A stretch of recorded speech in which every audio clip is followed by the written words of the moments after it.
పరిశుద్ధ గ్రంథాన్ని తెరవండి.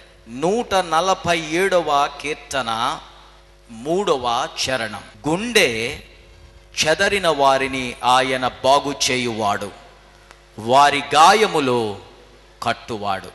గుండె చెదరుట, రెండోది గాయములు కట్టబడుట. He heals the broken hearted. గుండె పగిలిన పరిస్థితి రెండు రకాలుగా మనం అర్థం చేసుకోవాలి ఈ వాక్యాన్ని. ఒకటి, గుండె పగలడం అంటే ఎవరి గుండె చూస్తా ఉండగా పగిలిపోదు. గుండెకు జబ్బు రావచ్చు, శారీరక రీతిగా హార్ట్ ప్రాబ్లం, గుండెకు సమస్య రావచ్చు. అది భౌతికమైన గుండెకు గాయం, గుండె అదురుట, చెదరుట అని చెప్పుకోవచ్చు. రెండవ కోణం కూడా ఇక్కడ మనం అర్థం చేసుకోవాలి. గుండె ఆత్మీయ స్థితిలో ఒక ప్రాముఖ్యమైన స్థానాన్ని తెలియచేస్తూ ఉన్నది. శరీరానికి గుండె ఎంత అవసరమో అలాగుననే ఆత్మీయ స్థితిలో కూడా దేవుడు హృదయానికి ఒక ప్రత్యేకమైన స్థానం ఇచ్చాడు. కీర్తనకారుడు 102వ కీర్తన 3వ చరణంలో ఒక మాట అంటాడు, వడదెబ్బకు ఎండ దెబ్బకు గడ్డి వాడిపోవు రీతిగా దేవా నా హృదయం వాడిపోయిందయ్యా, నా హృదయం కృంగిపోయిందయ్యా అని అంటాడు.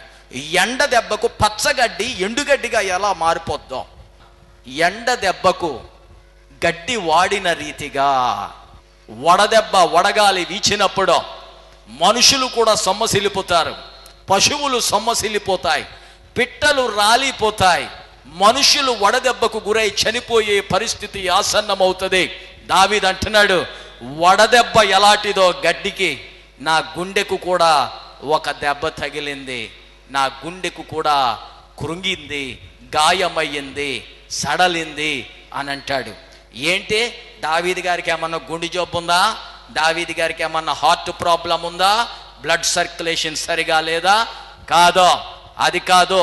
గుండెను గురించి మాట్లాడుతూ ఉంటే జీవితాన్ని గురించి మాట్లాడుతున్నాడు అన్నమాట, ఆత్మీయ స్థితిని గురించి మాట్లాడుతున్నాడు అన్నమాట. దేవుని బిడ్డలారా, మనం ఈ విశ్వాస యాత్రలో ఉన్న, ఆత్మీయ యాత్రలో ఉన్న మన జీవితంలో ఎదురయ్యే పరిస్థితుల వలన కొన్నిసార్లు మానసిక ఒత్తిడి ఎక్కువై నిరాశ, నిస్పృహలకు లోనవుతూ ఉంటారు. కొన్ని ప్రమాదాల వలన, భయంకరమైన అపవాది యొక్క ఎదురు దాడుల వలన, అపవాది అగ్ని బాణాలు సంధిస్తే కొన్నిసార్లు నీ శరీరానికి వచ్చే వ్యాధులు, ప్రమాదాల వలన హృదయం కొన్నిసార్లు కృంగిపోతుంది, డిప్రెషన్ వస్తుంది. ఈ యొక్క డిప్రెషన్లో, నిరాశ, నిస్పృహల్లో విశ్వాసి విలపిస్తూ ఉంటాడు, విశ్వాసి ఏడుస్తూ ఉంటాడు, విశ్వాసి కన్నీరు కారుస్తూ ఉంటాడు. ప్రతి మనిషికి ఏదో ఒక సమయంలో, పుట్టిన తరువాత, గిట్టబోయే ముందో, దేవుని సన్నిధికి వెళ్ళబోయే ముందో ఈ కృంగిపోయే అనుభవాలు ఎదురవుతాయి. మనుషులకు ఎదురయ్యే సమస్యలు అనేకం. దావీదు యొక్క పాటలు మనం ధ్యానం చేస్తాం, దావీదు యొక్క పాటలు మనము పాటల రూపంగా పాడుకుంటాం, దావీదు ప్రార్థనలు మనం ప్రార్థన చేస్తాం. కానీ దావీదు ఎన్నిసార్లు ఎంత వేదనకు గురయ్యాడో అని మనం ఆలోచన చేస్తే ఆయన యొక్క జీవితం చాలా అబ్బురపరిచేదిగా ఆయన అనుభవం ఉంటుంది. ఎందుకు దావీదు అద్భుతమైన పాటలు రాయగలిగాడు తెలుసా?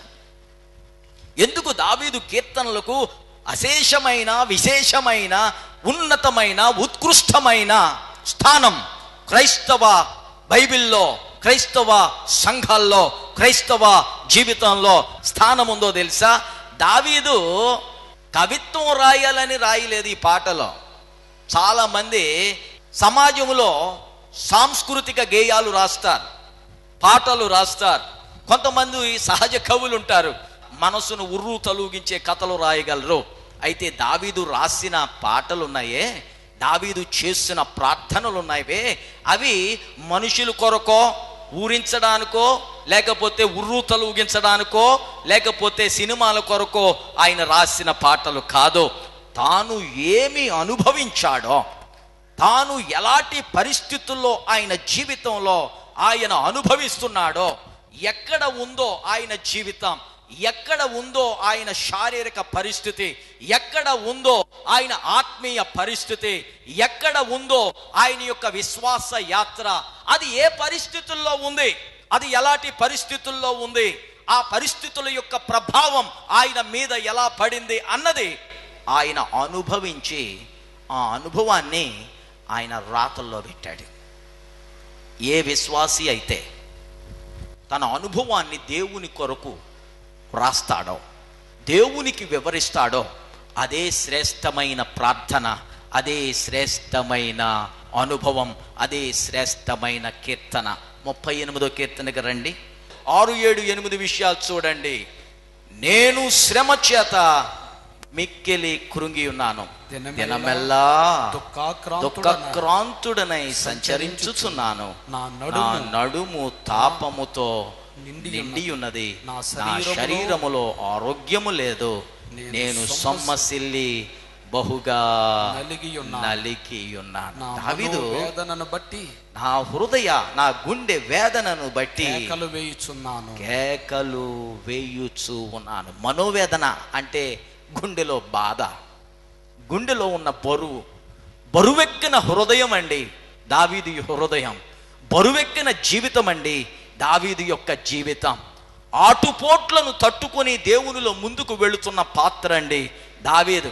దావీదంటే గొంతేయడం పాట పాడడమే కాదు దావీదు చేసింది, అనుభవించాడు శ్రమలను. దేవునికి గొగ్గోలు పెట్టి దేవుని సన్నిధిలో అంటాడు, నా నడుము తాపముతో నిండిపోయింది అంటాడు. కొంత అర్థం చేసుకోండి, నా నడుము తాపముతో నిండిపోయింది అంటాడు. దావీదు గారి గుండు గురించి మాట్లాడతాడు, దావీదు గారు నడుము గురించి మాట్లాడతాడు, దావీదు గారు నెత్తి మీద ఆ యొక్క బరువు పెట్టావు, బరువు ఉంది నా నెత్తి మీద, నా దోషాలు, నా అతిక్రమాలు, నా పాపాలు నా తలకు బరువుగా ఉన్నాయి అంటాడు. ప్రతి శరీరము యొక్క అవయవమును గురించి దావీదు తన అనుభవంలో వివరిస్తూ ఉంటాడు. దేవుని బిడ్డలరా, ఈరోజు దావీదు వలె నీ పరిస్థితి ఉందేమో, డిప్రెస్ అయిపోయి ఏ కారణంతోటో నిరాశ నిస్పృహలతో ఉన్నావేమో, నీవు నమ్ముకున్న వాళ్ళే నిన్ను వమ్ము చేశారేమో, నిన్ను కట్టుకున్నవాడే నీకు అన్యాయం చేశాడేమో, నీ రక్త సంబంధులే నీకు దగాలు చేశారేమో, లేకపోతే శారీరక రీతిగా సైతాన్ని దాడి చేసి బాణాలు వేశాడేమో, నీకొచ్చిన జబ్బు వల్ల నువ్వు కృంగిపోతున్నావేమో. దావీదు అంటున్నాడు, ఇదిగో నా నడుముందే, నడుము తాపంతో ఉంది. పేతురు భక్తుడు అంటాడు, ఆయన రాసిన మొదటి పత్రిక 1వ అధ్యాయంలో, మీ మనస్సు అనే నడుము. ఇక్కడ దావీదు గారు నడానికి తాపం వచ్చిందంట. తాపం అంటే ఎండాకాలం వచ్చే తాపం అని కాదు, అది తాపం అంటే వేడి. కానీ అక్కడ వాడబడిన అసలు సిసలైన పదం ఏంటి తెలుసా, అర్థం ఏంటి తెలుసా, ఇన్ఫ్లమేషన్. అది ఇన్ఫెక్ట్ అయిందన్నమాట, రోగం ముదిరిందన్నమాట. ఇన్ఫెక్ట్, మనిషికి గాయమైనప్పుడు వెంటనే వైద్యం చేయకపోతే అది ఇన్ఫెక్ట్ అవుతుంది, అది ఎక్కువైపోతుంది. అది ఇన్ఫెక్షన్ వచ్చి అక్కడ కేవలం రక్తం ఉండి మాంసం మరలా గడ్డ కట్టేసి చక్కగా మానిపోవాల్సింది పోయి అక్కడ చీము తయారవుతుంది, అక్కడ పురుగు పుట్టే అవకాశం ఉంది, అక్కడ భయంకరమైన గాయము తయారయ్యే అవకాశం ఉంది. ఇన్ఫ్లేమ్. మనస్సు గాడి తప్పింది, మనస్సు మార్గము తప్పింది, మనస్సు దారి తప్పింది, మనస్సు స్థితి గతి మారింది, గతి తప్పింది, రూట్ మారింది అన్నమాట. మనస్సు ఇన్ఫ్లేమ్, పాడయింది, ఉండాల్సిన రీతిగా లేదో, ఇన్ఫ్లేమ్ కాస్త ఇన్ఫెక్ట్ అయ్యింది. దావీదు అంటాడు, నా నడుమంతా తాపమయ్యా, నా నడుమంతా తాపమయ్యా. నడుమంటే ఆత్మీయ స్థితిలో మనస్సు, మనసు ఎఫెక్ట్ అయ్యింది. ఎందువలన? స్నేహితుల వలన అయి ఉండొచ్చు నీ ఎఫెక్ట్, లేకపోతే నీకున్న ఆ చదివే పుస్తకాలలో దాగి ఉన్న అపవిత్రత వల్ల నీ మనస్సు ఎఫెక్ట్ అవ్వచ్చు. కొన్నిసార్లు నీవు చూస్తున్న సినిమాలు, సీరియళ్ళ వలన నీ మనస్సు ఎఫెక్ట్ కావచ్చు. కొన్నిసార్లు నువ్వు చదువుతున్న గ్రంథాల వలన నీ మనస్సు ఎఫెక్ట్ కావచ్చు. కొన్నిసార్లు నువ్వు ఏ మనుషులతో ఉంటున్నావో ఆ మనుషుల యొక్క సహచర్యం వలన నీ యొక్క మనస్సు ఇన్ఫ్లేమ్ కావచ్చు. మైండెడ్. దావీదు అంటున్నాడు, నా మనసంతా తాపమయ్యా, నా నడుంకి తాపం, సరిగా ఆలోచించలేకపోతున్నాను, వేడొచ్చేస్తుంది, స్థితిగతి తప్పింది, మనసు సరైన రీతిలో లేదు. ఈరోజు చాలామంది విశ్వాసుల్లో మనసు ఇన్ఫ్లేమ్ అయ్యింది. ఆలోచన సరళంగా లేదు, ఆలోచన నీతియుక్తంగా లేదు, ఆలోచన వాక్య ప్రకారంగా లేదు, ఆలోచన వాక్య ప్రకారంగా లేదు. చూపులు, నడవడిక, క్రియలు, జీవిత విధానం దేవుని వాక్య ప్రకారంగా లేదు. ఒకవైపు తాను చేసిన దోషాలు దావీదును పట్టుకున్నాయి, ఒకవైపు నిరాశ, ఒకవైపు వాడిపోయిన గుండె గలవానిగా మారిపోయాడు. వాడిపోయిన గడ్డి అంటాడు. శారీరకంగా ఆయన వేదన పట్టిన వాడిగా ఉన్నాడు, ఆత్మీయంగా కూడా ఆయన వేదన పట్టిన వానిగా ఆయన మాటలు, ఆయన కీర్తన, ఆయన పాటలు మనకు కనబడతా ఉన్నాయి. దేవుని బిడ్డలారా, దావీదు అనుభవం నేను ఇక్కడ మీకు జ్ఞాపకం చేస్తున్నాను. మనస్సు పాడైన స్థితిలో నుండి దేవునికి మొరబెడతా ఉన్నాడు. ఈ రోజు నీ పరిస్థితి గుండె చెదరిన పరిస్థితి. గుండె చెదరడం పరిస్థితుల వల్ల కావచ్చు, లేకపోతే అపవాది నీ మీద దాడి చేయడం వల్ల కావచ్చు.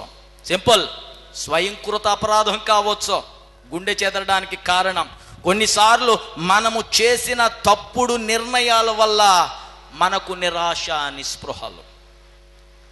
దావీదు చేసిన తప్పుడు నిర్ణయాల వల్ల దావీదునకు ఎదురైన నిరాశ, నిస్పృహ. కొన్నిసార్లు అపవాది నీ మీద పగబట్టి నీ మీద దాడి చేసినప్పుడు, పరిస్థితులను తారుమారు చేసినప్పుడు నిరాశ, నిస్పృహ నీకు ఎదురవుతుంది. అదే గుండె చెదరడం. ఏవేవో కలలు కంటావు. నేను బెత్లెహేమును విడిచాను, నేను మోయాబు వెళ్ళాను, మోయాబు ఆహారానికి పేరు వచ్చింది, మోయాబు చక్కగా బ్రతకడానికి ఉద్యోగాలకి పేరు వచ్చింది, నేను నా భర్త, నేను నా 2 కుమారులు మేము మోయాబు వెళ్ళాము అని కలలు కన్నది. ఆమె పేరు నయోమి. ఆమె మధుర స్వప్నాలు కన్నది. పేరే మధురం, మధురమైన కలలు కన్నదే. కొంతమంది ఫ్యూచర్ గురించి రకరకాల కలలు కంటారు. మంచిదే, ఎవ్రీవన్ షుడ్ హ్యావ్ డ్రీమ్స్.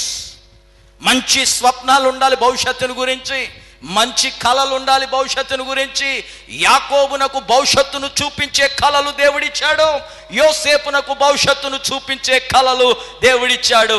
అయితే బైబిల్లో కలలు కనడము ఎంత ముఖ్యమో ఆ కలలను సార్థకం చేసుకోవడం కూడా అంతే ముఖ్యం. పగటి కళలు ఉంటాయి, పగటి కళలాగా ఉండకూడదు బ్రతుకో.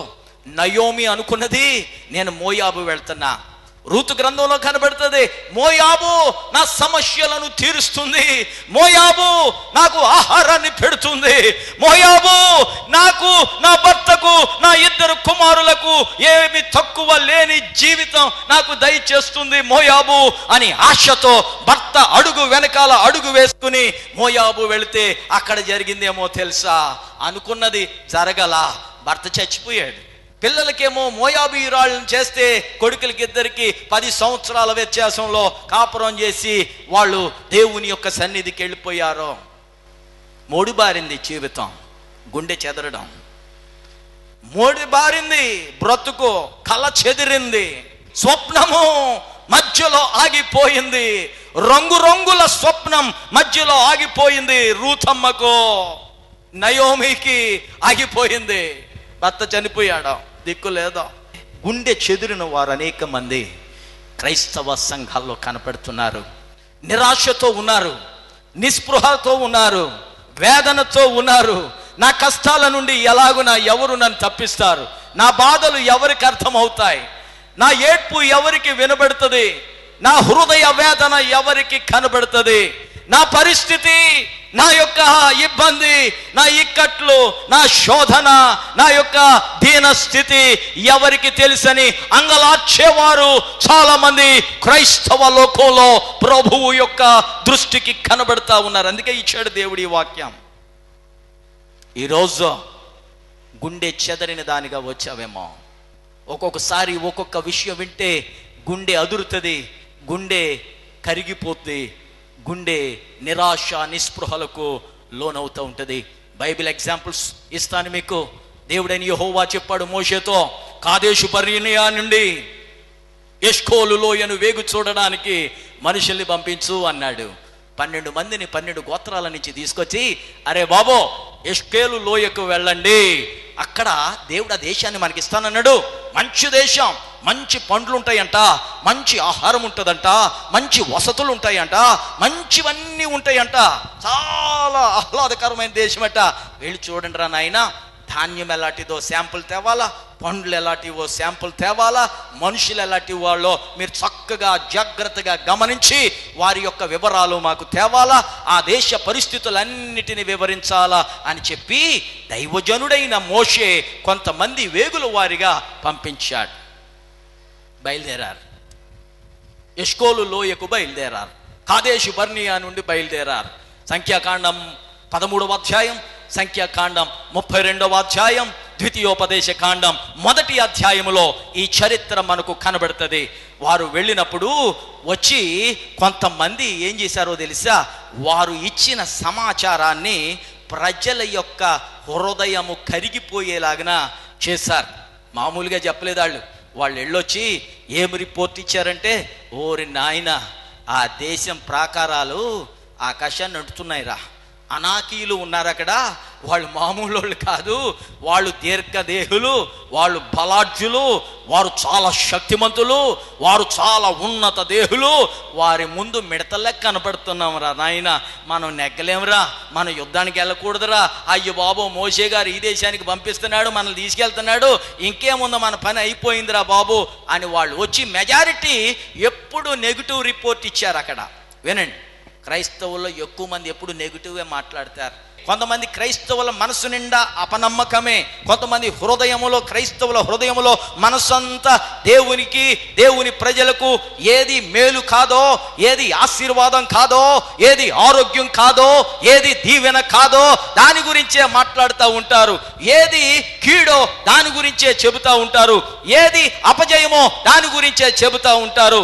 ఒకవేళ దేవుడు ఎవరి ద్వారా ప్రవచనం ఇచ్చి, ఇదిగో నీ దేహంలో ఉన్న రోగాన్ని నేను తీసేస్తున్నానంటే సైతాన్ వచ్చి ఏమంటాడు తెలుసా, ఇదిగో అనాకీయులు ఎంత దేహదారుఢ్యం కలిగిన వారో, ఎంత గొప్పోళ్ళో, ఎంత బలాఢ్యులో, నీకు వచ్చిన రోగం కూడా అంత బలమైందే, ఇక పోద నీ రోగం, ఇక పోద నీ రోగం, నీవు బాగవ్వు, నీకు నార్మల్కి రాదో, నీ ఆర్థరైటిస్ నార్మల్కి రాదో, నీకు గుండె జబ్బు పోదో, నీకు వచ్చిన ఆ యొక్క క్యాన్సర్ పోదో, నీకున్న కిడ్నీ జబ్బు పోదో, నీకున్న మూత్రపిండాల జబ్బు పోదో, నీకున్న చెవిటి రోగం పోదో, నీకున్న ఆ కడుపులో ఉన్న ఆ వ్యాధులు పోవో, నీకు వచ్చిన ఆ యొక్క పుండు మాని పోదో అని సైతాన్ వచ్చి ఆ పుండు ఎందుకు మానదో నీకు చరిత్ర అంతా చెబుతాడు. వీళ్ళు వెళ్ళారు, 12 మంది వెళ్తే 10 మంది ఏకదాటిగా నెగిటివ్ విషయాలే చెప్పారు. మోసే ఎందుకు వచ్చిన గొడవయ్యా, మామూలు దేశం కాదయ్యా,